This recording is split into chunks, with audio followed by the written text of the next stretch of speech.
ఇదే న్యాయాధిపతుల గ్రంథము 7వ అధ్యాయం 9-10 వచనాలు చదవండి. ఆ రాత్రి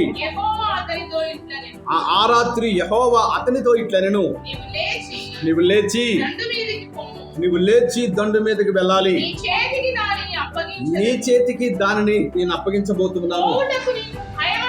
పోవుటకు నీకు భయమేసిన ఎడల నీ పనివాడైన కోరాతో కూడా దండుకు దిగుపొమ్ము. దేవునామానికి మహిమ కలుగునిగా. ఇద్దరు వ్యక్తులు ఇక్కడ కనపడుతున్నారు. ఒకరేమో గిద్యోను, మరొకరేమో కోరా. ఈ ఇద్దరిలో ఎవరు మరి ధైర్యవంతులండి? గట్టిగా చెప్పాలి. అది మాట పలుకుతుంది ఎవరు? సాక్షాత్తు డైరెక్ట్ గా దేవుడే గిద్యోనుతో పలుకుతున్న మాటలు ఇవి. ఇందాక మనము ఏం ధ్యానం చేస్తామంటే ఒక సేవకురాలు ఒక నాయకుడితో పలుకుతున్న మాటలు మనం ధ్యానం చేశాం కదా. ఇప్పుడు డైరెక్ట్ గా దేవుడే గిద్యోనుతో మాట్లాడుతూ ఉన్నాడు. దేవుని నామానికి స్తోత్రం కలుగును గాక.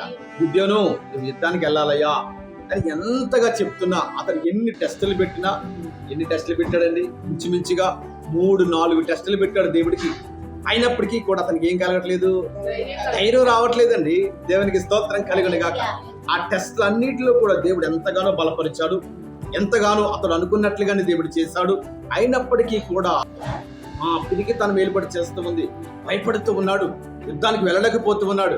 చివరిగా దేవుడు పలుకుతున్న మాట ఇది. ఏంటా మాట? నీకు భయమైన ఎడల. చెప్తారు ఈ మాట. అది నీకు భయమైన ఎడల, ఇదిగో నీ సేవకుడు ఉన్నాడే, నీ పనివాడు నీ దగ్గరే పని చేస్తున్నాడు కదా, నీ వెంబడే తిరుగుతూ ఉన్నాడు కదా, అతడు నీకంటే ధైర్యవంతుడు. దేవునికి స్తోత్రం కలుగును గాక. ఈ మాట పలుకుతుంటే గిద్యోను ఏం చేసుకోవాలంటే తల దించుకోవాలి కదా. ఒక పనివాడిని మాదిరిగా పెడుతున్నాడు గిద్యోనికి. చూసారండి, ఒక నాయకుడిగా ఉండవలసినటువంటి గిద్యోను ఎవరు సలహా తీసుకున్నాడంట? పనివాడు సలహా. పనివాని మీద ఆధారపడే విధముగా అతని యొక్క విశ్వాసము, నమ్మకము, భక్తి, ధైర్యము మనకు కనబడుతూ ఉన్నాయి. దేవునామానికి స్తోత్రం కలుగును గాక.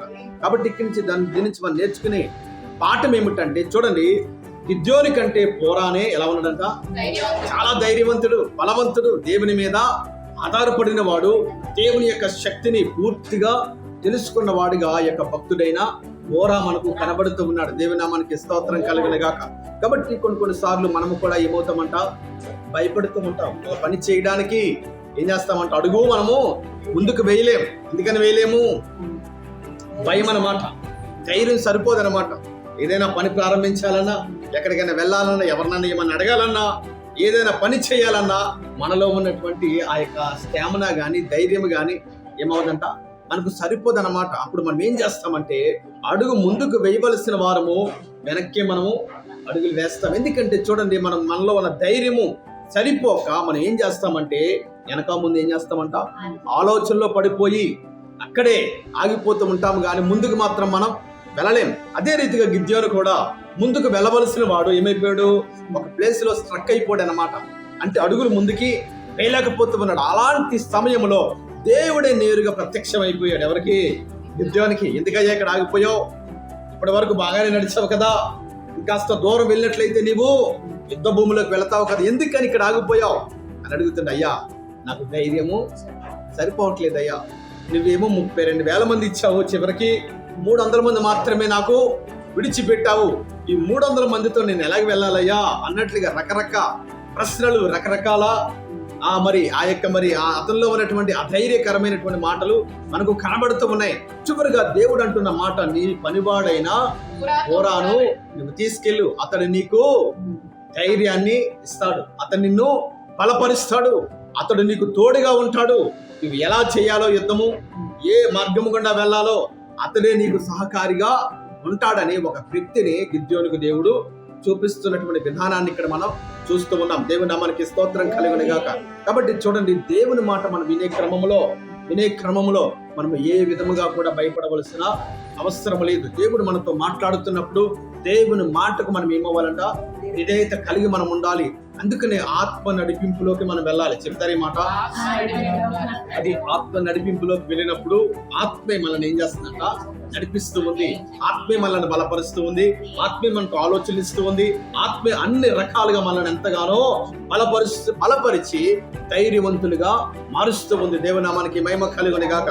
అందుకని మనం ఆత్మ నడిపింపులోకి రావాలంటే వాక్యాన్ని చాలా జాగ్రత్తగా మనం వినాలి, ధ్యానించాలి, చదవాలి. ఎందుకంటే ఆ ఆత్మ వాక్యములోనే నివసిస్తూ ఉన్నాడు గనక. దేవునికి స్తోత్రం కలుగును గాక.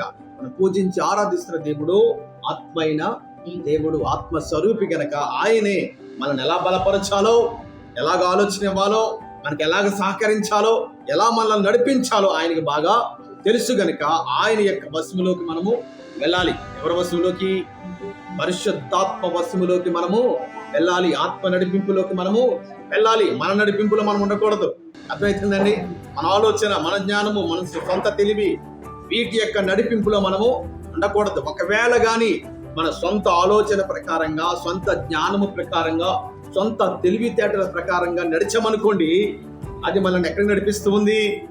ఆ నష్టంలోకే, కీడులోకే. అదే దేవుని ఆలోచన మేరకు మనం నడిస్తే, పరిశుద్ధాత్మ సహకారంతో మనం నడిస్తే, ఆత్మ నడిపింపులో గాని మనము ముందుకు వెళ్ళినట్లయితే గనక మనకేం కలుగుతుందంట? మేలు మాత్రమే కలుగుతుందండి. దేవునికి స్తోత్రం కలుగును గాక.